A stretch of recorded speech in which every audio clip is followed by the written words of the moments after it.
Mais um episódio do Pode Ser Espírita começando. Obrigado por estarem conosco. A conversa hoje é desafiadora. Vamos abordar o retrato do Espiritismo no Brasil a partir dos números do censo de 2022. Os dados mostram avanços ou retrocesso? Sim, com certeza eles revelam tendências, mas não contam toda a história. Afinal, como medir a força de uma doutrina que inspira, educa e serve milhões de pessoas, mesmo quando muitas não se declaram oficialmente espíritas? Ao longo desse episódio, vamos refletir sobre o que os números mostram e também sobre o que eles não mostram. Vamos falar dos desafios do movimento espírita, mas também das sementes de renovação e futuro que já estão sendo plantadas. Está começando agora. Fique com a gente, porque esse é um convite à análise crítica, mas, sobretudo, à esperança. Eu sou Roberto Magalhães, presidente da Federação Espírita do Estado de São Paulo, e coube a mim conduzir esse podcast, pois participam comigo os representantes do GEP, Grupo Espírita Paulista. Grupo este, formado pela Aliança Espírita Evangélica, Federação Espírita do Estado de São Paulo, União das Sociedades Espíritas do Estado de São Paulo e a União Fraternal dos Discípulos de Jesus. É com muito prazer que recebo Luiz Amaro, diretor-geral da Aliança, Júlia Nezu, presidente da USE, Sandra Oliva, vice-presidente da União Fraternal. Sejam todos muito bem-vindos entre nós. Os números mostram uma leve diminuição dos números comparando o censo de 2010 com 2022. Afinal de contas, é importante considerar que as perguntas que são realizadas no censo, apenas uma pequena parte realmente tem um texto todo completo. 11%. 11% nós temos um formulário completo e é justamente nesse formulário completo que há essa pergunta sobre a religião. E aí que nós vamos observar essa pequena diminuição. Dentro disso, houve-se muitos comentários, houve-se debate, muitos episódios, YouTube, muitos comentários, de vários tipos. Alguns chegando a ser até absurdo mesmo, falando que a doutrina ia acabar. Afinal de contas, dirijo minha primeira pergunta ao querido Amaro. O Espiritismo vai acabar? Estamos em crise, Amaro? Obrigado pela pergunta, Roberto. Cumprimento aos meus irmãos aqui de caminhada, cada um representando o GEP, 90% do Espiritismo no estado de São Paulo aqui presente, né, representando. E eu sou espírita desde 87. Eu conheci a doutrina espírita no final de 86. Desse período que eu conheço a doutrina espírita, ela só cresce. A aliança que eu represento aqui tinha lá um certo número de casas, hoje nós temos o dobro de casas nesses 30 anos. Então há uma ascendência, né? Estamos caminhando para cada dia mais popularizar a doutrina. Independente do censo hoje, que apresenta aí essa pequena alteração aí do censo de 2010 para 2022, nós estamos em crescimento, estamos popularizando cada vez mais a doutrina, né? E ela tem suas nuances, a sua forma de se apresentar no planeta, que é típico da doutrina espírita. Então, eu creio que nós vamos crescer ainda mais, né? Vamos popularizar ainda mais, com certeza. E alguns dizem que estamos em crise. Estamos em crise, Júlia?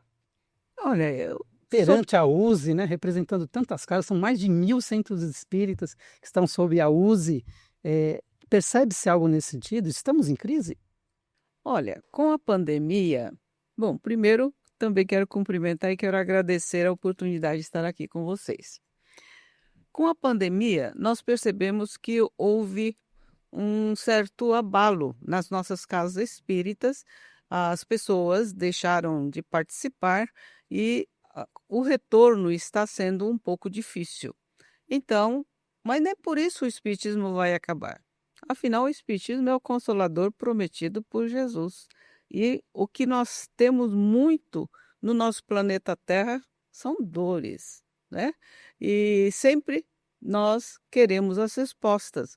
E a doutrina espírita tem respostas para todas as perguntas, questionamentos de ordem transcendental, e, naturalmente, o espiritismo tende, ao meu ver, de ampliar cada vez mais, estendendo e levando, né, as respostas necessárias. Então, Roberto, eu não vejo assim, com esse olhar de que o espiritismo vai findar, acabar, diminuir muito. Não, eu não vejo assim, não. Mas no decorrer do nosso bate-papo, podemos colocar outras situações. Bem, vamos ouvir a Sandra. Sandra, por que então está tendo tanto comentário nesse sentido? Por causa da diminuição, mas que fatores colaboram aí por tantos comentários aí, alguns bem negativos até? Bom, também quero cumprimentar os nossos companheiros de doutrina. Eu não acredito que o espiritismo vá diminuir assim, né? Se a gente pensar no censo, e pensar que quando o censo é feito, as pessoas se autodeclaram espíritas, nem sempre nós teremos diminuição. Porque muitos são católicos e frequentam o espiritismo, são evangélicos, frequentam o espiritismo. Então, eu não acredito que o espiritismo esteja diminuindo, né? Como a Júlia disse, né, a Covid atrapalhou um pouco, as pessoas mais idosas se afastaram com medo mais da doença do que por se afastarem simplesmente. Os jovens também acabaram se acostumando com o movimento de trabalho online e, com isso, querem participar o tempo todo online. Então, eles podem até deixar um pouquinho de ir até a casa espírita, mas, na verdade, eles continuam sendo espíritas. Você observa, Amaro, fatores, o que o pessoal tem falado? Por exemplo, alguns comentaram sobre a questão da Umbanda e do Candomblé. E realmente houve um aumento surpreendente. Eles saíram de 0,3% e foram para 0,7%. Quer dizer, para 1%, a diferença é de 0,7%. Pode ser que tenha havido uma migração de pessoas que se diziam espírita para essas doutrinas afro-brasileiras? Eu creio que sim, viu, Roberto, companheiros, porque eram muito estigmatizados, tinha muito preconceito, né? Os preconceitos hoje diminuíram, mas não acabaram, com relação aos nossos irmãos africanos, né? Ou afrodescendentes e as suas religiões, a história da Umbanda, do Candomblé, das religiões de origem africana. Elas têm aí na sua origem todo um preconceito, uma diminuição, haja vista, né, o sincretismo religioso que tem, principalmente a Umbanda, né? O Candomblé é mais de origem africana do que a Umbanda. Então, com a caída do preconceito, com a diminuição dessa perseguição até, eles têm mais força e mais assim, coragem de se apresentar como verdadeiros candomblelistas, acho que esse é o termo, não sei, umbandista, e aí pode haver sim, mas não creio que seja essa a única solução que a gente pode dar, a única hipótese, né? Porque podemos falar dessa porcentagem, o espiritismo cresceu, não cresceu tanto quanto a população, mas cresceu, né? Podemos falar dessa forma. E a disseminação, porque a gente vai ver o crescimento também das pessoas que têm religiões, que pode estar havendo nessa porcentagem impactando, a diminuição dos nossos irmãos católicos, a gente vai ver também diminuiu bastante, me parece que era 65, caiu para 56, né? Aí caiu 9% praticamente. E o crescimento dos evangélicos, que todos têm umas consequências. Mas eu acho natural em cada momento da sociedade, né? Estamos vivendo esses momentos de abertura, de divulgação, de busca de soluções rápidas, muitas vezes. Nós estamos correndo atrás de soluções fáceis e rápidas, né? Querendo isso, isso pode ter consequências pela procura de uma busca de assim, de algo assim dentro. Eu vou buscar Deus, mas eu quero que Deus resolva a minha situação imediatamente, né? Só um detalhe dentro disso, Amaro, a própria questão do poder econômico, que alguns comentam também. A hora que nós comparamos o poder que tem uma igreja evangélica, poder econômico mesmo estou falando, e político, nós temos uma bancada no Congresso evangélica, e nós temos a força, né, que todos nós sabemos, a maior organização do mundo é a Igreja Católica. Então são poderosos, por assim dizer, né? Nós concorremos diretamente, porque nós vemos assim, Marcha para Jesus, tem o apoio da prefeitura, tem todos os órgãos, né, que apoiam, a mídia apoia, aparece na televisão, tudo, e nós espíritas vivemos passando o pires, né? E há até uma crítica, né, que muitos espíritas têm vergonha de estar pedindo ajuda, né? Ajuda para pagar luz, para pagar até papel higiênico, etc. Não deveríamos estar pedindo, né? E por outro lado nós vemos assim a questão financeira assim muito presente, né? Não que tenham assim sobrando, mas tem mais condições. Vocês acham que isso influencia também nessa disputa? Você de ouvir a Júlia, a Sandra? Olha, eu acho que a bancada que tem lá no Congresso Nacional, né, tem a sua validade, mas não é a postura do Espiritismo, né? Então, nós, doutrina espírita, nós não misturamos a política com o Espiritismo. Então, a pessoa é espírita e pode ser político ou participar da política partidária, mas enquanto Espiritismo e Casa Espírita, movimento espírita, nós não nos imiscuímos nas questões políticas. Agora, como cidadão, sim. Aí nós votamos, escolhemos os nossos candidatos, opinamos, criticamos, reivindicamos, fazemos tudo, mas como cidadão, não como dirigente de centro espírita. Mas sabe que uma das críticas que vem é que o espiritismo ele não se posiciona nas questões sociais, que ele deveria estar mais próximo, aí vem alguns que falam que o espiritismo está da direita, que deveria ser da esquerda. Não é uma mistura conceitual mesmo do que deveria seguir a doutrina nesse sentido? Eu acho que nós deveríamos nos preocupar mais de estudar mais o Espiritismo, né, a doutrina espírita, e a nossa tarefa como dirigentes e como espíritas que somos é de passar o Espiritismo, né? Então, eu acho assim, ao meu ver, pedindo desculpa para quem gosta dessa vertente, que a gente não deveria se autodenominar espírita progressista, espírita livre pensador, espírita isso, espírita aquilo, adjetivar o espiritismo na nossa maneira de ser, porque nós não estamos aqui para isso. E a doutrina espírita codificada por Kardec não está codificada para que a gente possa entrar nesses meandros e trazer divisão. Porque se eu tenho um espírita irmão que se diz, né, progressista ou outra denominação que se queira dar, da esquerda, da direita, etc., Está separando, né? nós estamos nos separando.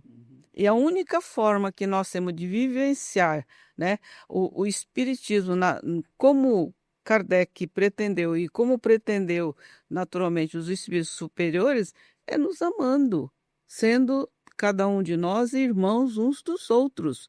E aí acabamos dividindo. Então, eu acho que a gente precisaria refletir sobre isso, essa postura nossa no movimento espírita. Eu lembro que na primeira vez que surgiu esse questionamento aqui na FESP, e há um pensador espírita, ele trouxe uma frase bem emblemática que nós acabamos adotando aqui. Nós seguimos o partido de Jesus. Né? Não é da direita, não é da esquerda. Alguns falam, não, você é da esquerda, não, você é da direita. Não, nós seguimos o partido de Jesus, que não separa, né? Que não separa, que aglutina, Exato. que a gente vamos pode, juntos. Nós não somos nem da direita, nós somos da esquerda, nós somos do centro espírita. Isso, Boa, exatamente. Pensei já que a senhora ia falar do centro, do centrão. Não, é do centro espírita, né? Maravilha. Que fique isso bem mesmo. claro, né? É verdade, o espiritismo une, né? O espiritismo não divide. É isso né? mesmo. Como Jesus, né? Então, e tem uma questão, Sandra, direcionaria para você, que alguns falam assim, mas no meio espírita não se debate a questão do gênero, não se debate as questões raciais, do preconceito, etc. O que eu discordo, porque eu presenço não somente aqui na FES, mas em diversas casas espíritas, que há essa preocupação, né, e intensa até, quer seja em palestra, quer seja em orientação para os palestrantes, para os educadores, etc. e tal. E nós temos também que, apesar de ter esse comentário, o espírita não debate a questão de gênero, etc., eu não vejo esse tipo de comentário entre os evangélicos. Será que os evangélicos debatem? Será que os católicos estão debatendo essas questões? E estão lá em primeiro e segundo lugar. E a pessoa critica que o espiritismo está decaindo porque não se conversa a questão de gênero. Como que você vê essa questão, Sam?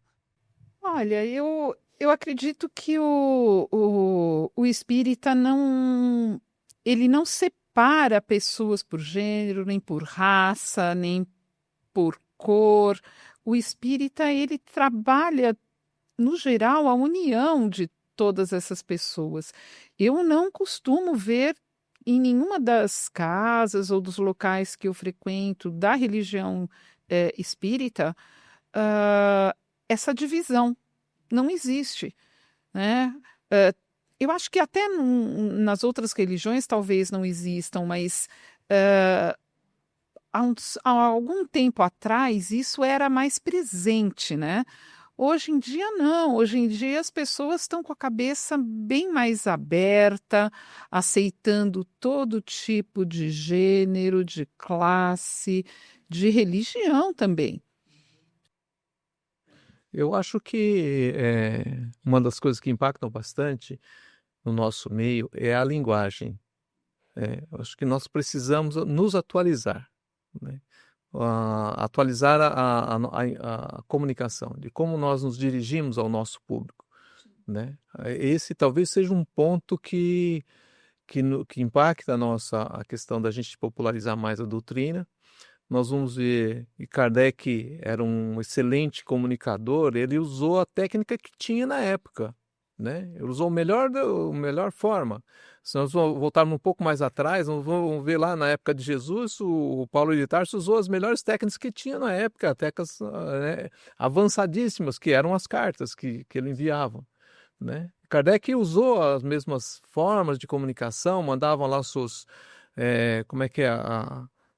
pacote fechado, né? Mala direta, mandava mala direta para todo mundo, que era o boom da época. Nós vamos pegar Bezerra de Menezes, faziam coisas parecidas.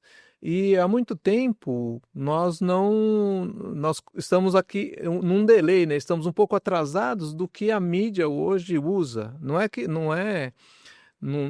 usar, não é trocar o conteúdo, mas sim como nós devemos passar esse conteúdo para a população. Talvez os nossos irmãos evangélicos, eles usam a mídia porque tem um poder econômico mais, né, maior do que nós, com certeza, uma forma de arrecadação que não é nenhuma crítica contra eles, o modus operandi deles é essa forma. Então eles têm uma comunicação de massa muito grande, né? E põe lá os seus episódios, sua forma de comunicar. E nós falamos aqui, nós também envolvemos e estamos na causa dos nossos irmãos LGBTQIA+, tudo, mas não tem uma comunicação sobre isso, né? Não é popularizado nos nossos jornais, em nossos programas, essa forma. Então, isso é importante. Então, mas sabe, o que me chama a atenção é que nos evangélicos também não tem. E que nos católicos também não vejo isso. E pelo menos o que nós, né, presenciamos por aí. E foi colocado como um dos fatores, né, que, olha, tem diminuído porque não há tanta divulgação nesse sentido da questão de gênero. Mas a quem está em primeiro lugar também não divulga, não faz essa... Isso, né? então. Porque tem todo o lado do respeito que a Sandra estava comentando, etc., né? Então nós não temos visto discriminação, né? Mas também dizer que eles têm papers escritos nesse sentido, não vemos, né? Então é uma coisa que não impacta. Não impacta nem lá e nem aqui. É isso. Né? Mas a gente, não é porque não impacta que a gente não tem que ter uns olhos para melhorar a nossa comunicação, dizer, como a Júlia falou, nós abraçamos a todos, tem a sem discriminação, né? A gente sabe que tem, mas é a questão da linguagem, da comunicação, de nós. Acredito que o que impactam dentro da nossa casa é a acessibilidade, o melhorar a nossa faixa lá da casa espírita, o acolhimento, o papelzinho que entrega na Sermos porta. mais inclusivos, né? Mais inclusivos. Agora Então, uma das coisas que eu acho que nós temos que melhorar no nosso movimento espírita é esse relacionamento que tem entre os dirigentes de uma casa, né? Então, a gente fala assim, mas os jovens fogem da casa espírita. Mas que ambiente que o jovem vai encontrar na casa espírita se os dirigentes brigam? Porque uma coisa é você debater ideias, e outra coisa é você combater pessoas, né? E a gente deve divergir, debater, criticar ideias, mas não pessoas. E o que a gente vê nas casas espíritas muitas vezes é perseguição, crítica destrutiva de pessoa para pessoa. Então é um mau exemplo que nós damos aos jovens. Quando eles chegam na nossa casa, se ele encontrar um ambiente de fraternidade, um ambiente de solidariedade, de amor, um ambiente onde as pessoas não têm discriminação, onde nós praticamos a inclusão de todas as espécies de pessoas ou de suas preferências e tudo mais, então eu acho que seria um exemplo melhor para os nossos jovens e eles permaneceriam mais conosco, se interessariam de dar continuidade ao trabalho. Mas eu vejo isso. Até numa certa oportunidade eu falei sobre isso, porque eu falei, gente, mas como que os jovens vão querer ser dirigente espírita? Se eles veem os dirigentes brigando, né, combatendo uns aos outros. Mas não é isso que está dentro do Espiritismo. O Espiritismo justamente diz, né? Kardec, em diversos pontos, ele diz que o laço que nos une é o laço da caridade. E a caridade entendida por Jesus é a benevolência para com todos, a indulgência com as faltas alheias e o perdão das ofensas, né? Então, essa é a verdadeira caridade e Kardec disse que os laços que devem unir a religião espírita é o laço que os une, cada um dos seus profitentes, né, com esse conceito verdadeiro de caridade e de fraternidade. Então, eu acho que a gente tinha que pensar isso nas nossas casas, começando pelas nossas casas que nós estamos também, né? Mas você tocou num ponto importante e fala dos jovens. E comenta-se muito, né? Temos ouvido bastante aí que o espiritismo está envelhecendo. E lógico, né? Nós fazemos todo um esforço para atrair os jovens. Aqui na FESP nós temos trabalhado muito a questão dos pais, porque eu que venho de uma outra religião, venho do catolicismo. E meu pai não perguntava para mim se eu queria ir na missa ou não. Se trocava e pronto, ia para a missa. E nós não vemos isso no espiritismo, né? Os pais não trazem os filhos para o espiritismo. Não, quando eles crescerem, eles vão decidir. Então, temos trabalhado nessa questão. Mas também eu fico me perguntando, quando eu entrei no espiritismo, 30 e poucos anos atrás, não era tão diferente. Às vezes eu fico perguntando assim, é lógico, temos que trazer os jovens, sem dúvida, há todo um trabalho a ser feito com os jovens, inclusive de adequação, de linguagem, um pouco mais próximo até das mídias, porque a mídia está presente na vida de todos, mas há que se olhar também o momento do jovem, tá? O que eles estão fazendo, o colégio, faculdade, que a gente sabe que drena um tempo enorme da gente. E a hora que eu remeto a esse passado e fico tentando lembrar como que era o público das salas que eu frequentava, não era tão diferente de agora. Como vocês veem essa questão, sabe? A falta de jovem compromete o futuro do espiritismo? Eu acredito que o jovem, ele precisa, principalmente já na área juvenil, não tanto numa evangelização infantil, quando a gente pega a criança pequenininha, porque aí o pai tem que levar até, precisa querer levar a criança para que ela conheça Jesus, né? Conheça as histórias de Jesus. Agora, quando ele já se torna jovem, o Espiritismo precisa fornecer, além do que vocês falaram, acolhimento para o jovem, trabalhar com arte, porque o jovem ele não consegue ficar sentado muito tempo só ouvindo as histórias como nós fazíamos há 20 anos atrás. Eu cheguei a trabalhar com jovem e com crianças há 20 anos atrás, mais ou menos. Hoje não, hoje eles não conseguem ficar sentados. Ou eles pegam o celular e ficam teclando o tempo todo, ou então eles querem trabalhar. Eles querem fazer alguma atividade. Então, o que a Júlia colocou da caridade, né? Eu acho importantíssimo para o jovem trabalhar a caridade em algum aspecto. E para isso, os evangelizadores, né, dos centros espíritas precisam trabalhar essa caridade. Como que um jovem pode trabalhar isso? Por que não fazer uma visita a um orfanato, fazer uma visita a uma casa de idosos, conviver com pessoas de outros graus? Será que o jovem não se sentiria participante da doutrina espírita e aí sim continuar, né, tudo aquilo que já progrediu dentro da doutrina? Mas dentro disso, Sandra, e há todo um movimento, né? Nós conversamos, aliás, nós nos reunimos toda semana, né? Toda sexta-feira nós estamos juntas, reunidos, né? Então isso é um bom ponto para o movimento espírita, né? A oportunidade que nós temos aí de discutir várias trocar coisas. ideias. E nós vemos todo o esforço que tem e a preocupação que tem em atrair o público jovem. Mas assim, o fato de não ter o público jovem compromete o futuro do espiritismo, sendo que ele está muito destinado, muito voltado para o adulto, aquele que às vezes já procurou várias outras saídas, outras religiões, tem uma experiência de vida, tem as suas dores, etc. E o retrato ele é bem, bem real. A hora que ele fala que, olha, é de 40 a 60 anos. O público, a média de 40 a 60 anos. Então, o fato de eu não ter mais jovens entrando, será que compromete? Será que a gente não vai continuar tendo os 40 e 60 anos entrando?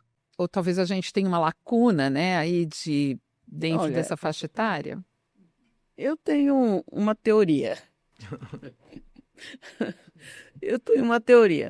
Se você analisar ao longo, né, dos 160 anos de espiritismo, quem vai para a casa espírita não são os jovens. Quem vai são os adultos. E os adultos continuarão a participar e conhecer a casa espírita, porque ele é levado muitas vezes pela dor. É isso. Então ele vai ter que ir. E esse jovem vai se tornar um adulto, né? E o jovem vai se tornar adulto. É uma parte realmente do que nós precisaremos em termos de futuro. Mas não é só do jovem, porque quem vai manter o espiritismo e a quantidade de seus adeptos são os próprios adultos que procuram a doutrina espírita. Agora, é claro, a gente não pode deixar de lado a questão do jovem. Muito ao contrário, vamos trazer o jovem, formar o jovem, precisamos de dar oportunidade para que eles sejam aqueles que seguem, porque um dia você não vai mais ser presidente, nem você, nem eu muito menos, né? Que eu já estou chegando lá na minha idade lá em cima. Então, eu acho, mas na minha teoria, os adultos é que vão dar continuidade aos jovens, mas que tragam os jovens, porque realmente precisamos dessa cabeça jovem. Né? Eles têm renovar, isso né? para renovação. Eu acho que você tem Acompanhar razão. os tempos, né? Tem razão, porque e acrescento ainda essa sua teoria, que é a nossa média etária, né? A expectativa de vida do brasileiro, por exemplo, subiu para 70 e alguma coisa há 50 anos atrás era o quanto? Era 40, 50? Então é natural que a faixa etária dos frequentadores era mais baixa, né? Se aumentou a expectativa de vida foi lá para cima, então caminhou-se também desta forma, mas nem por isso a gente pode deixar. Mas um outro ponto, a questão do jovem, é que a gente precisa ir em direção a eles, né? Eu vejo várias vezes, a gente se encontra as pessoas falando do jovem, mas na nossa faixa etária. A gente precisa trabalhar com jovens, a gente precisa aumentar o jovem, mas cadê os jovens? Trouxemos eles para debate? Ouvimos o jovem das suas necessidades? Quais as necessidades do jovem hoje, que está jovem hoje, que vai ser adulto amanhã? Qual a necessidade dele? Então, nós, das lideranças, das casas, das instituições, a gente precisa frequentar a reunião do jovem, precisa ouvir o jovem, e no palco dele, no campo que ele está, porque não é trazer o jovem, por exemplo, para cá, para conversar conosco, que ele está fora do habitat dele, né? Ele vai mais ouvir e expressar as opiniões, uma opinião que vai ficar artificial. Porque não pegamos ele lá na necessidade, junto com mais 10, 15 jovens, fazendo um debate, eu lá sozinho no meio deles, conversando, para poder senti-los, né? E trabalhar com ele. Eu acho que isso está faltando jovens na diretoria das casas, né? Precisamos das casas, tenho comentado isso lá, né? Nós precisamos pelo menos ter 1 ou 2 jovens, ou pelo menos pessoas com idade adulta, mais uma idade de 30, 40 anos, nas nossas diretorias, né? Porque eles, por si só, eles vão trazer alguma coisa conectada com o mundo que não é o nosso mundo mais do pessoal de mais idade. Eu só faria um parênteses, nós tivemos aqui um podcast com jovens, assiste, para você ver, que bacana. Que linguagem, né? Aí você vê, realmente precisa de uma adequação, de uma aproximação nesse sentido. Eu tenho ido nas reuniões de coordenação da mocidade, por aí, da aliança, em todo lugar. Eu peço, manda agenda e eu vou me esforçar para estar junto com a direção da mocidade, que é uma juventude entre 20 e 30 anos, né? 20, 25 anos por aí. E eu tenho encantado com as discussões. E eu abro para os três uma colocação também que tem sido feita dentro do que nós estamos comentando, que o espiritismo, as casas espíritas estão envelhecidas. Nós precisaríamos ter uma linguagem mais legal para lidar com o público? Olha, eu penso que isso é uma discussão de sempre, né? Quem está na área de comunicação, principalmente a área de ensino, a gente fala muito sobre adequação de linguagem, né? Não é também o adulto de 80 anos, 70 anos falar feito um jovem de 15 anos, né? Não quando a gente fala adequação, não é você imitar o jovem na forma deles falarem, mas são os conceitos, são as ideias, é a forma de você considerar todas as coisas, inclusive aquilo que eles fazem, né? Então, é complicado? Mas a gente mudou muito a nossa metodologia de ensino, mudamos ao longo dos anos, né? Antigamente era aquela ensino de cátedra, hoje fazemos roda de estudo, né? Diferente, hoje cursos mais discursivos, não menos discursivos e mais de debate, de discussões, Troca e de etc., ideias, né? de Isso troca de ideias. Então, nós mudamos também, estamos mudando aos poucos, né? Mas, mesmo assim, ainda acho que nós precisamos de ter um pouco mais, né, de adequação, principalmente os mais antigos, né, que têm maior idade, ou melhor idade, não sei o que é melhor, mas dizem que é melhor idade, né? Você acha que o centro espírita está ultrapassado?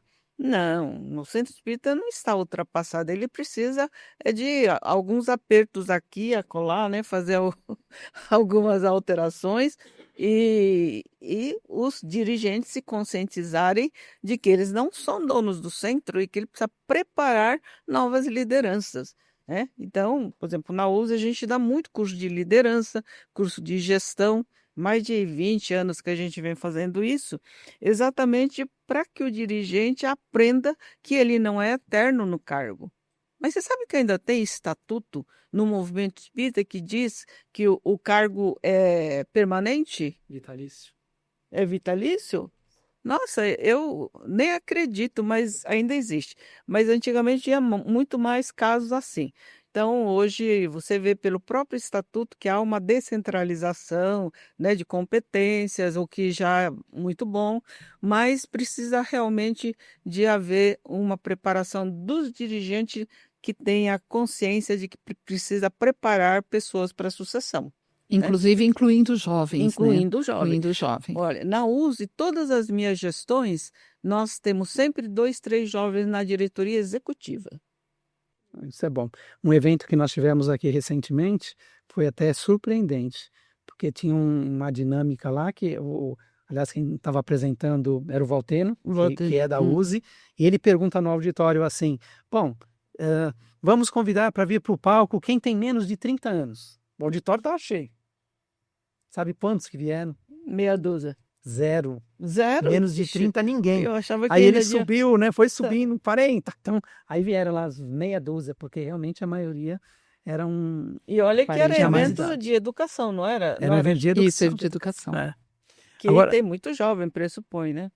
Teoricamente, né? Teoricamente, é. Então, faz parte desse movimento mais de renovação. Entre nós quatro, né? Nós quatro participamos desse evento, tentando aprimorar o processo educativo, com metodologia que a pedagogia já divulga já há muitos anos, tentando trazer um pouco desse conhecimento para o educador que está lá na frente ensinando o espiritismo.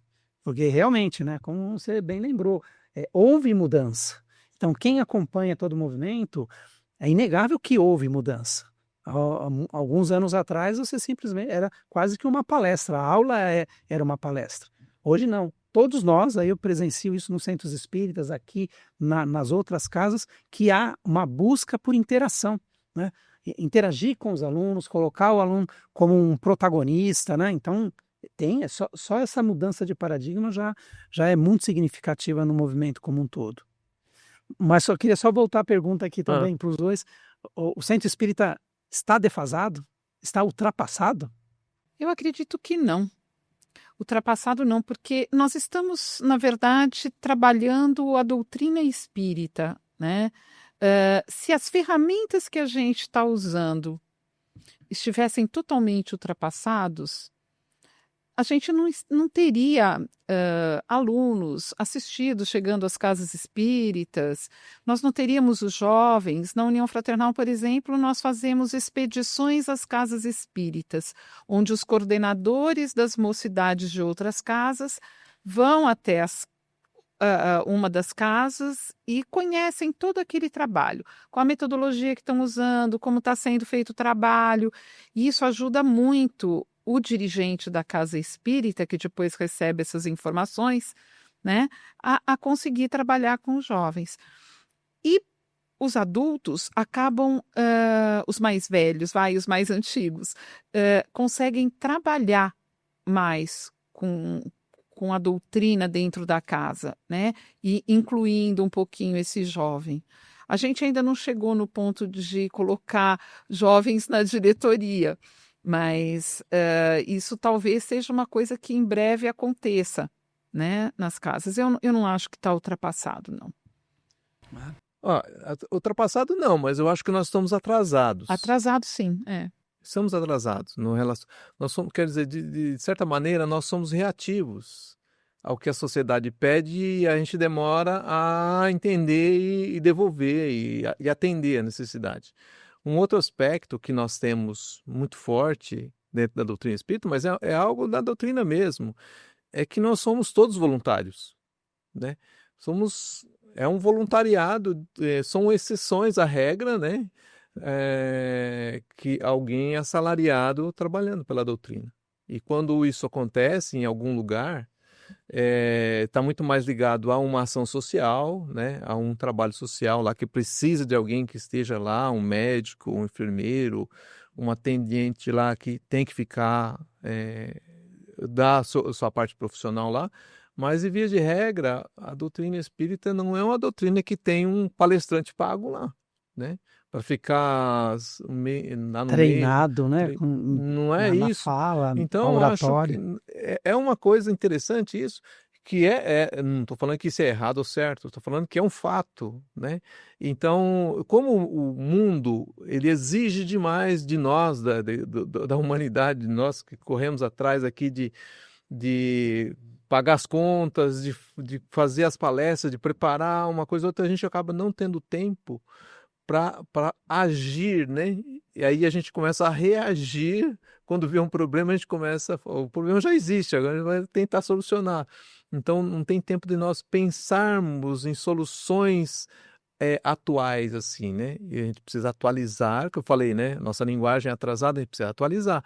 Mas os espíritas que são profissionais da área, né, da área de comunicação, design, de processos digitais, de mexer com um algoritmo, mexer com um aplicativo ou com algum programa, são exceções, né, que são poucos. Olha, eu vou dar meu tempo, mas o meu tempo vai ser da meia-noite à 1 da manhã, porque eu tenho um monte de outras coisas a fazer, né? Então, acho que esse é um detalhe importante para nós trazermos. Precisamos de tempo para nós melhorarmos atualizar nossa linguagem aqui, né? Então, eu acho que se o centro espírita tiver condições de remunerar profissionais para melhorar, qualificar, né, a qualidade do trabalho da casa espírita, ótimo. Eu não vejo nenhum problema de remunerar profissionais espíritas, desde que não sejam diretores, porque existem algumas regras, né, vamos dizer assim, estatutárias, que impede que certas funções de diretoria executiva possam ser remuneradas, principalmente na USE, faz muito essa questão daquele que estiver trabalhando até em departamentos, ele deve fazê-lo assim gratuitamente. Porém, tem certas funções, você pode ter assessoria jurídica, assessoria contábil, assessoria de comunicação, assessoria de diversas coisas, que você qualifica o centro espírita, melhora o trabalho na nossa casa, desde que tenha condições de remunerar. Eu acho que deve contratar, sim, profissionais dentro da nossa casa espírita, nas nossas federativas. Não Se vejo tiver dinheiro, problema. né, Júnior? Hã? Se tiver dinheiro, Se tiver dinheiro. que Agora, é se não difícil. tiver dinheiro, a gente vai lá e pede para a pessoa fazer aquilo da meia-noite à 1 mesmo, né? Que acaba sendo uma parte dos casos, né? É, é isso aí. Mas só evoluindo um pouquinho, assim, dá para medir, apesar de ser proporcionalmente uma doutrina assim muito menor do que essas grandes, como nós devemos olhar essas grandes? Somos competidores? Dentro do espiritismo há uma busca assim, olha, gostaríamos de atingir também lá o primeiro, segundo lugar? Nós competimos? Eu acho que a gente tem um inimigo comum, o mal, né? O Ou os não mal. religião, né? Que foi um percentual também Não, né, interessante. não daria que chamou o atenção. sem religião seria o mal, porque sem religião Não, tem não pessoas mal. são muito boas, muita gente que são ateus, mas são ótimos Claro. cristãos. São- Boa. Sem se autodenominarem, não mas é, são, mas são né? muito bons, então não diria, mas o mal em si, né, combater o mal. Então, todo aquele que trabalha em prol do bem, salvo qualquer rótulo que seja usado, né, é bem-vindo. Então, não vejo como concorrente no sentido de precisamos converter os evangélicos, os católicos para ser espírita. Não. Acho que a gente precisa trabalhar mais para popularizar mais a missão do espiritismo, né? Fazer com que ela seja mais conhecida. E aí as pessoas decidem o que elas querem fazer, né? O que elas querem caminhar. Então é um trabalho nosso. A gente está lembrando que a Júlia estava falando, eu estava lembrando, nós nos comunicamos muito bem da porta para dentro, né? Então, dentro das casas espíritas, tem uma boa comunicação, ali avisa todo mundo, tem um papelzinho lá, mas da porta para fora a gente está carente na comunicação. Tem razão, muito voltado para dentro, mas é interessante, eu vi uma das estatísticas que proporcionalmente o espiritismo é quem mais utiliza a rede social. mesmo comparando com as maiores, né, proporcionalmente, nós estamos melhores, mesmo com toda essa carência. Mas eu foi uma observação, trouxe até um caso prático que aconteceu comigo quando eu acabei de me formar no curso Educador Espírita. E estava lá, recém-formado, aí me convidaram para fazer uma palestra num centro de Umbanda. Aí, bom, eu não conhecia, disse, ok, vou lá, né? Era uma amiga, né, que estava junto. Primeiro dia, tinha umas 50 pessoas lá na sala, né? E eu fui lá, né, formado, né, na federação, aí fui lá trazer a palestra. Ok, fiz a minha palestra, agradeceram e tal. Semana seguinte, uma outra sexta-feira, metade da sala já tinha ido embora. Aí, né, fica meio assim, né? Poxa, um dia estava cheio, outro dia ninguém. Aí fui numa terceira semana, tinha só 2 pessoas na sala. E tinha, né, toda a incorporação da entidade e tal. Aí eu lembro, era um caboclo que estava incorporado e ele veio falar, assim, né, trazer uma mensagem, né, para mim. Acho que ele viu que eu fiquei desconsolado com aquilo lá. Falou, filho, tudo a mesma coisa, mas cada um no seu momento. As pessoas que vêm aqui, eles estão buscando alguns casos particulares, né? Ah, é a saúde, é a filha que vai casar, é um detalhe ou outro, etc.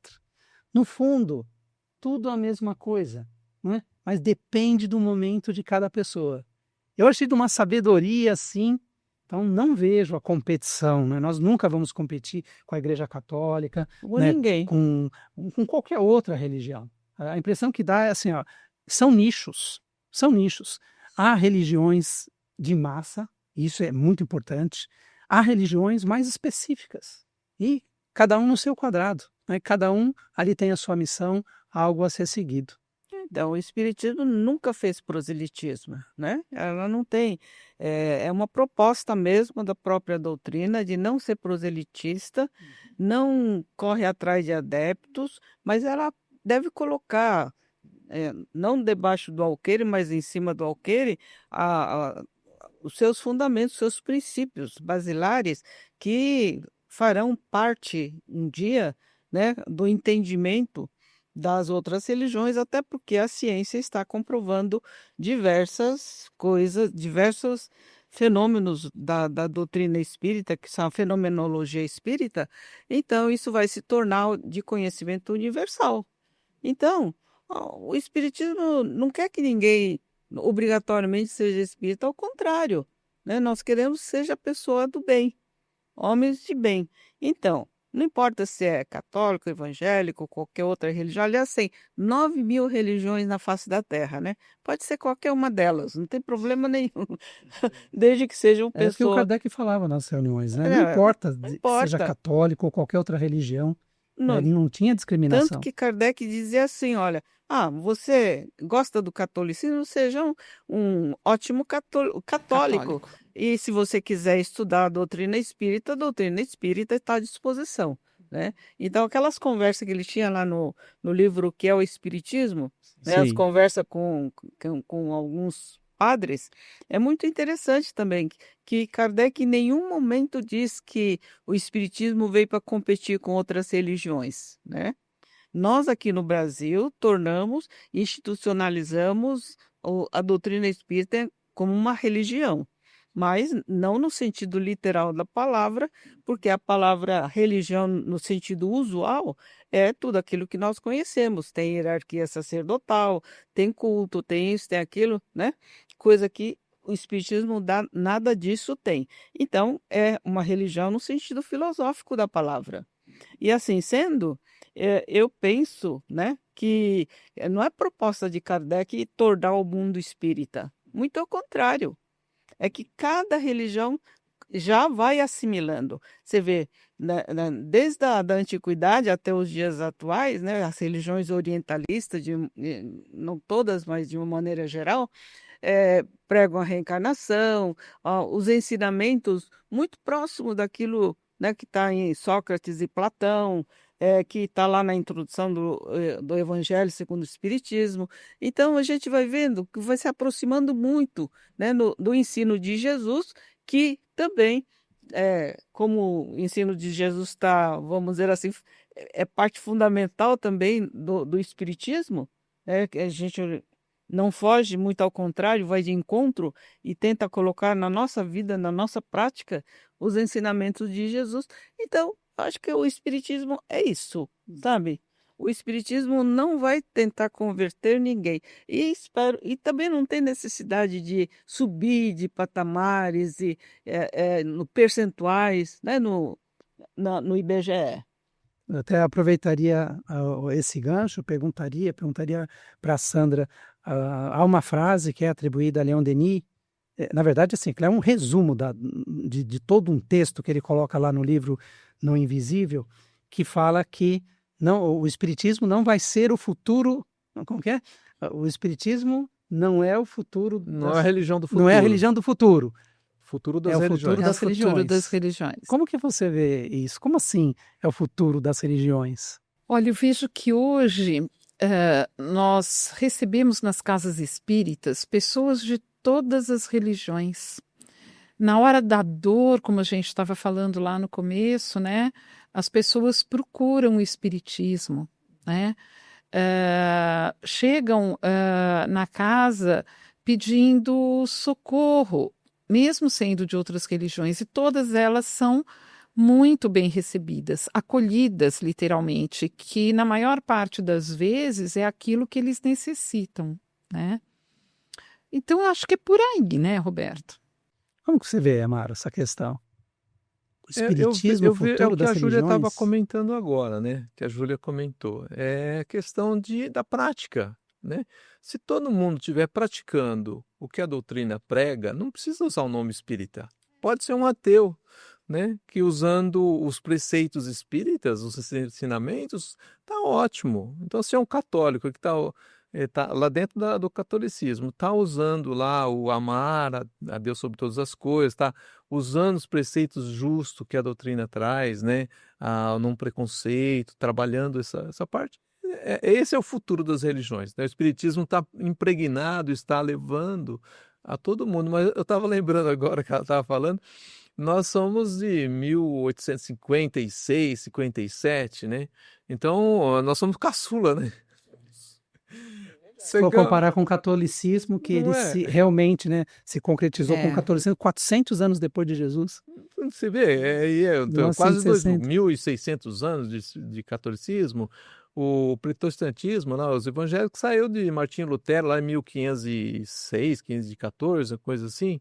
Né? Então eles são. O mais novo tem o dobro de idade do que é o espiritismo. E eles ainda estão se aprimorando Estão se também, né? aprimorando, Então, né? acho natural até. Então, acho que nós estamos bem, né? O espiritismo, é claro que estamos bem no sentido que, como eu coloquei, né? Não temos que procurar adeptos no sentido de, não, então nós temos mais que ele, ou então subimos na porcentagem, mas estamos fazendo a nossa função de levar o consolo, né? A grande missão do espiritismo é consolar o mundo. Se nós formos ver os preceitos espíritas, nós somos mais evangélicos do que qualquer outro evangélico, né? Porque nós buscamos qual que é a grande missão do Espiritismo, que está lá no começo lá de todos os textos, é lembrar, né? O que o Espírito da Verdade nos trouxe, né? Devolverei, trazei para vocês no momento certo, relembrar de tudo que estou falando, né? E trazer mais ensinamentos, né? Relembrar o que está falando, então, o Espiritismo é bem o que nós praticamos mesmo no país, né? Casas, né? Pequenas, nós nos chamamos, embora é um templo, todas as casas espíritas são um templo, não, porque o nosso corpo é um templo, né? E o nosso espírito é sagrado, então nós somos um templo, a casa espírita é um templo, mas nós denominamos casa, né? Na maioria das vezes a casa espírita, por quê? Porque ali tem um aconchego, tem a simplicidade que Jesus usava na época, né? Jesus pregava onde? Jesus não era na sinagoga, de vez em quando ele ia numa sinagoga, em alguma sinagoga pequena, nas casas, mas era em cima de plataformas, na beira do mar, lá da Galileia, na praia, no monte. Mas eu até resumiria isso na questão da simplicidade, que com o amadurecimento das religiões, elas tendem mesmo, né? O que realmente tem valor, que de fato tem valor. Mas eu acrescentaria mais um detalhe. Às vezes você perguntando, mesmo em outras religiões, assim, você acredita em vida após a morte? Tem gente que mesmo que acredita em ressurreição, por exemplo, você vê que demonstra um certo olhar para a reencarnação. A própria questão da fraternidade, que todos somos espíritos, que todos temos as nossas deficiências, que estamos crescendo juntos, esses princípios tendem a estar cada vez mais presente nas demais religiões, né? Sim, sim. Olha, Roberto, eu vi, acho que foi Datafolha, uma estatística de alguns anos atrás, em que perguntaram para o povo brasileiro, você acredita na reencarnação? 70% respondeu que sim. Sim. Então, nós não temos 70% da população espírita. Nós temos aí É isso mesmo, bem 1, lembrado. né? E Dois- também não teríamos os filmes, né, os livros também, que muita gente adquire independentemente da Pois é. religião. Então, eu acho que as ideias, os princípios da doutrina estão começando a serem adotados independentemente de religião. Então, eu acho que é aí que entra a questão da popularização da doutrina espírita. Ninguém precisa vir, nem queremos, né, que as pessoas tornem necessariamente espírita. Não, quem quiser vem, mas sabendo, como dizia o Raul, o José Raul, que ele falava assim, espiritismo não é para quem quer, é para quem aguenta. É difícil ser espírita, gente? Olha, para nós que estamos tanto tempo, acho que já não deve ser Não dá, difícil. não, pra gente não dá para viver sem. É, né? mas você Isso é tem fato. que ter, assim, você tem que trabalhar a Trabalhar, tolerância, trabalhar. trabalhar Disciplina, disciplina, É, disciplina. a tolerância, a bondade, a benevolência, a caridade, a fraternidade, em todas as Lutar contra os circunstâncias, defeitos. inclusive em casa, né? Não, e os cursos, tem que fazer curso, tem Tem. que fazer lição de casa, tem que fazer reforma íntima, tem que estudar e estudar e estudar. Se Mesmo aí com autoconhecer. 30, 40 anos, a gente continua estudando. Às vezes assim, dá trabalho ser Dá, espírita. por isso que Esse é um componente também o que a gente Raul não pode Teixeira esquecer, né? dizia que espiritismo é para quem aguenta mesmo, né? Mas talvez seja esse um detalhe aí que vocês estão comentando, desculpa interferir, É claro que é Imagina, brincadeira, né? né? Mas talvez seja um detalhe do impacto que está socialmente, né? Porque trabalhar a simplicidade da doutrina, porque o Jesus é um grande comunicador, ele comunicava para todas as classes, né? Uma linguagem, né, de caridade, amar Ele pegou lá os 10 mandamentos e transformou em 2, né? Amar a Deus sobre todas as coisas e o próximo como a ti mesmo, né? E a gente precisa ter essa linguagem simples para poder abranger toda a sociedade. Então, se a gente nós não e na verdade é um fato isso, porque a porta de entrada das casas espíritas para o grande público é a assistência espiritual, não é? Praticamente todo mundo entra por ali. E a assistência espiritual é o consolador, né? Normalmente o preletor, ele fala do consolo da doutrina espírita, fala de Jesus de braços abertos. Depois que ele vai adentrando, passa ali por uma triagem, por um tratamento, por uma assistência espiritual e dá uma melhorada, oferece esse curso, e aí a gente pode ver que a assistência espiritual é sempre cheia, ou pelo menos um número de pessoas bem maior do que aquele que está na sala de estudo, né? Então a gente precisa adequar esse nosso time aqui, né? De continuar levando o Espírito Consolador, porque no fundo o que nós guardamos na nossa memória ali, né? Fica o quê? Fica como se nós perguntássemos para todo mundo que conheceu o Espiritismo, qual a sua lembrança? Eu falo, eu lembro do primeiro dia que eu entrei na casa espírita. Primeiro passe que eu recebi. Não é? Então, isso a gente precisa estar valorizando mais, né? Não para só levar, não é isso, mas deixar essa simplicidade, essa missão de consolo que é o Evangelho da assistência espiritual mais fortalecido e nos nossos cursos a gente não ter tanto estudo e mais prática, mais abraço, né? Mais carinho, mais empatia, mais olhar, que eu acho que a gente precisa trabalhar. Não que a gente não faça, mas a gente precisa trabalhar mais, valorizar mais. Então, já estamos quase chegando no encerramento. Uma pergunta para cada um dos amigos aqui presentes. Como vocês enxergam o Espiritismo daqui a uns 50 anos? Olha, essa é uma pergunta No difícil, exercício, né? né? Mas a gente pode ter uma ideia. Vai depender muito daquilo que nós fazemos no dia de hoje e como nós preparamos as futuras gerações. Então, eu acho que é onde entra o nosso exemplo, né? O pai e a mãe precisam dar exemplo, porque não adianta o pai e a mãe dizer para o filho, faça isso, faça aquilo, que se ele não fizer. Então, acho que na doutrina também é isso. E vai depender de como nós levarmos o espiritismo na atualidade, cada um de nós.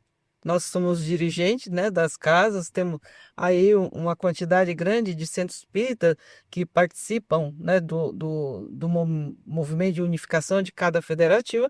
Eu acho que nós temos que passar essa mensagem de amor que é trazida por Jesus. Sem isso, daqui a 50 anos, será um espiritismo duro, de corações bemedernidas, né? Então, eu acho que nós temos que trabalhar mesmo. Nesse final, na minha última palavra, eu diria que nós temos que policiarmos a nós mesmos e procurar nos amar uns aos outros como Jesus nos amou. Que lindo. Sandra? É isso mesmo, eu concordo em gênero, número e grau com a Júlia. Se a gente não tiver amor e caridade, a gente não está demonstrando nada para aqueles que vêm depois de nós, né? E não está ensinando nada, se é que a gente é capaz de ensinar, eu acho que seria mais ser o exemplo, né? É por aí. Você acha que não precisa mudar nada? No Agora eu espiritismo? estendo a pergunta, né? No espiritismo? Um detalhe a mais. A gente não precisa mudar nada no espiritismo, na forma que ensinamos Na o forma que a espiritismo? gente. Ensina, acolhe. Acho que sempre tem alguma coisa que a gente pode mudar para melhorar, né? O que exatamente, eu não saberia te dizer assim de bate-pronto, mas nas pequenas atitudes, né? Até no dia a dia com um companheiro da doutrina que às vezes não está tão preparado e acaba sendo grosseiro com outro companheiro, e aí, ou até mesmo um dirigente que eu sou dirigente, então aqui quem manda sou eu, acho que isso não pode existir. Tem uma série de coisas que, claro, a gente pode melhorar, mas seremos sempre os exemplos, né? Tem que ter o exemplo, Tem né? que Sem ter, dúvida, não adianta só falar, né? senão não acontece, a roda não gira. Mário, precisamos mudar alguma coisa ou está tudo certo? Ou tá... Eu acho que a mudança, o que é estático é a própria mudança, né? Como diz, né? Tudo muda, tudo tem que sofrer a mudança. Se a gente não mudar, nós viramos água parada que apodrece. Então é transição o tempo todo, né? Mas da sua primeira pergunta, eu sou muito esperançoso. A doutrina espírita, ela vai atingir a sua missão comigo, semigo, apesar de mim, né? Ela vai atingir porque ela é uma mensagem divina. Não sou eu, não somos nós. Ela é do Cristo. Ela é algo que veio no momento certo, que nós estamos falando agora há pouco, né? A doutrina nova, relativamente nova, porque ela veio atender a necessidade dos novos tempos, de um homem, né? Se nós formos ler a história do mundo, vamos ver que as raças elas foram se superando uma a outra em momento certo que o mundo estava preparado para que houvesse um avanço. A doutrina espírita realmente não é nem uma assim, pujança, orgulho, vaidade, não, mas é uma doutrina de novos tempos, né, para atender a necessidade da humanidade agora. Então ela vai atingir o seu ápice, vai atingir aquilo independente de nós, né? E nós precisamos fazer a nossa parte, é claro, porque nós somos os simples operários, né? Estamos aqui para fazer a vontade do Cristo que nos convidou para ela, né?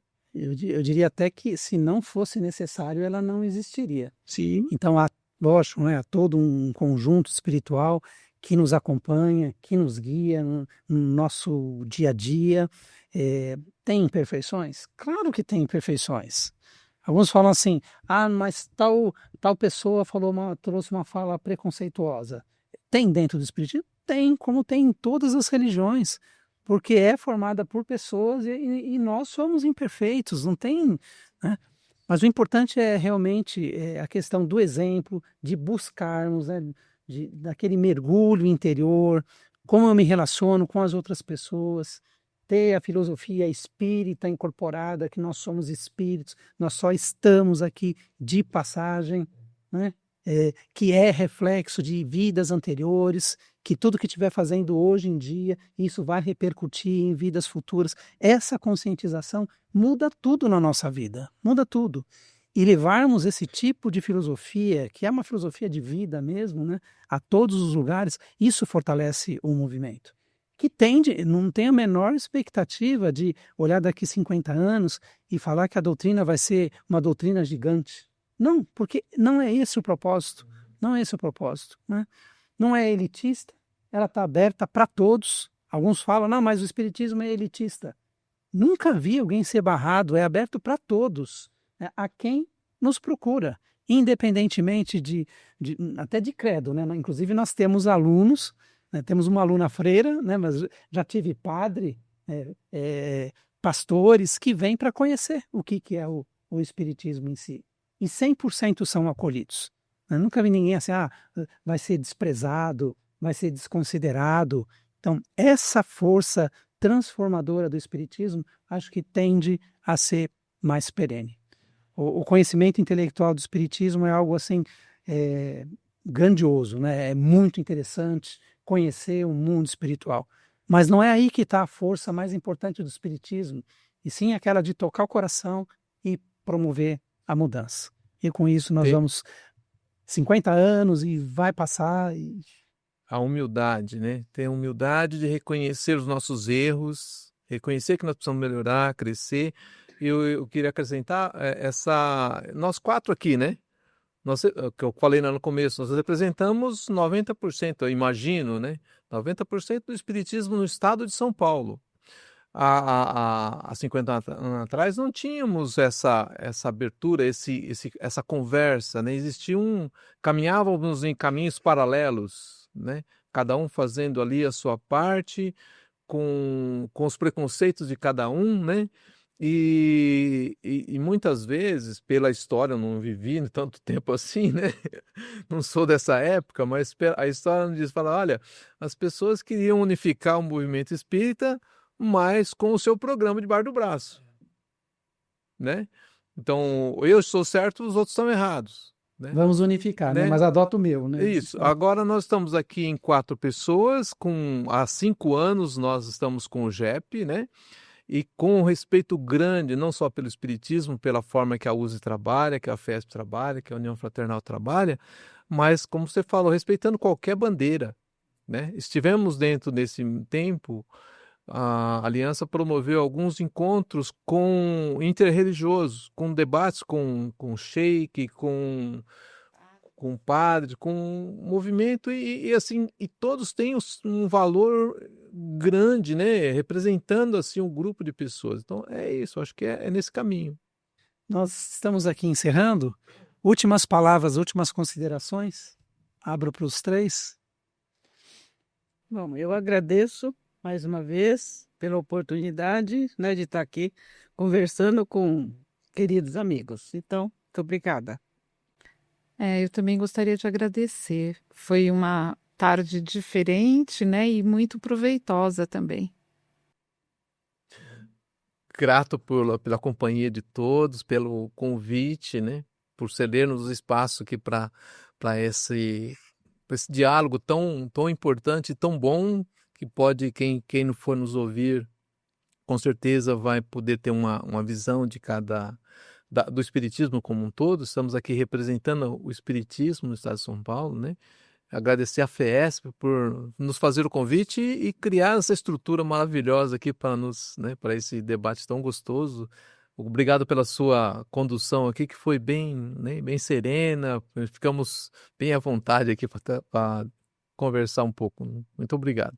E chegamos ao final deste episódio com reflexões importantes sobre o retrato do Espiritismo no Brasil, os limites dos números do censo, os desafios do movimento e, principalmente, os caminhos de renovação que já se desenham para o futuro. Agradeço aos nossos convidados e quero finalizar dizendo que os números podem oscilar, mas a essência da doutrina espírita permanece viva sempre que inspiramos pelo exemplo, educamos com clareza e servimos com amor. Que cada um de nós possa ser parte dessa renovação, contribuindo para que o Espiritismo siga iluminando consciências e corações. E gostaria de salientar que tanto no canal FESP no YouTube e no Spotify você tem acesso a todos os conteúdos do Pode Ser Espírita. Muito obrigado pela sua companhia, que Jesus abençoe você, sua família e até o próximo episódio. Que a paz do nosso Mestre esteja sempre com você.